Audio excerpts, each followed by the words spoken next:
A'udhu billah minash shaitanir rajim. Bismillahir rahmanir rahim. Assalamu alaikum. Je cherche la protection de Dieu contre le Satan, le lapidé. De par le nom de Dieu, tout clément et tout plein de miséricorde, que la paix soit sur vous. Je vais aborder aujourd'hui un sujet que j'ai mis en ligne sur le site de la mosquée de Thouars. Il s'appelle Laïcité, histoire et réalité. Que devons-nous entendre par assimilation? Un peuple qui abandonne totalement les traits de sa culture propre au profit d'un autre peuple qui le domine. Michèle Tribala, démographe française, chercheuse à l'Institut national d'études démographiques, dans son ouvrage Assimilation, la fin du modèle français, elle dit « Pourquoi les immigrés ou leurs descendants consentiraient-ils à respecter les valeurs qui font l'identité du peuple français si le signal de leur inadéquation, voire leur abandon, leur est envoyé? Les lois de la République française a-t-elle des limites? Les limites du droit constitutionnel concernant l'article 34 de la Constitution du 4 octobre 1958, il est dit « Les droits civiques et les garanties fondamentales accordées aux citoyens pour l'exercice de la liberté publique, la liberté, le pluralisme et l'indépendance des médias, les suggestions imposées par la défense nationale aux citoyens en leur personne et leurs biens. » Qu'en est-il de la liberté de conscience, le droit de dire non? Exemple, si une loi définissait qu'il était obligatoire à tous les Français et toutes les Françaises, quels qu'ils soient, de quelque confession religieuse qu'elle soit, de boire du vin, si c'était obligatoire, de manger du porc ou autre chose, même pour ceux qui ne mangent pas de viande, hein, que les femmes avaient obligation d'être toutes nues et non habillées pour éviter toute ségrégation sociale, que feriez-vous? Obéiriez-vous à la loi? Est-ce que ce seraient des lois justes?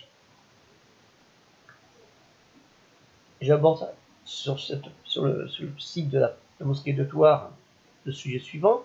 À travers le temps, en Europe et en Amérique du Nord, on ne peut pas tous les faire, la laïcité s'oppose à la reconnaissance d'une religion d'État.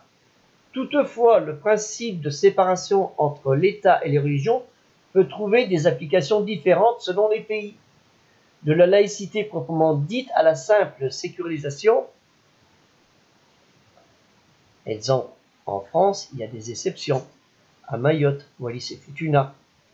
En Allemagne, en 1918, il y a la fin du système des églises d'État. En Italie, 1948, l'article 7, l'indépendance et la souveraineté de l'État et de l'Église catholique, chacun dans son ordre propre. Portugal, 1976, l'article 41, paragraphe 4 de la Constitution établit que l'État est laïque. Suisse, 1848, ce qu'on appelle un pays qu'on appelle pays neutre. Enfin, ouais. Séparation de l'Église et de l'État au niveau fédéral. L'hymne national daté de 1841, ça veut dire 7 ans plus tôt, il comporte de nombreuses mentions de Dieu. Notre cœur presse encore le Dieu fort. C'est ce qu'ils disent. Royaume-Uni. L'Église d'Angleterre, l'Église anglicane, protestante, RS, l'Église reste la religion d'État. La preuve. God save the Queen. Dieu sauve la reine. Faut le faire. États-Unis. La religion est séparée de l'État par le premier amendement du 12 décembre 1791 de la Constitution de 1787. Entre l'usage de la Bible lors des cérémonies d'investiture et le fameux God bless the United States of America, Dieu bénisse les États-Unis d'Amérique, qui sont faits à chaque discours, on pourrait penser qu'il n'y a pas de séparation entre l'Église et l'État. C'est quand même surprenant, outre-Atlantique. Hein, voyez. Donc, malgré cela, nous sommes tous en émoi concernant toutes ces violences, toutes ces attaques criminelles sur des personnes innocentes, au nom de la bêtise, de l'ignorance, mais surtout pas de la religion, comme il est souvent dit, probablement de personnes qui pensent croire en Dieu, mais ont des défaillances intellectuelles, voire autres, sur leur foi et leur propre religion.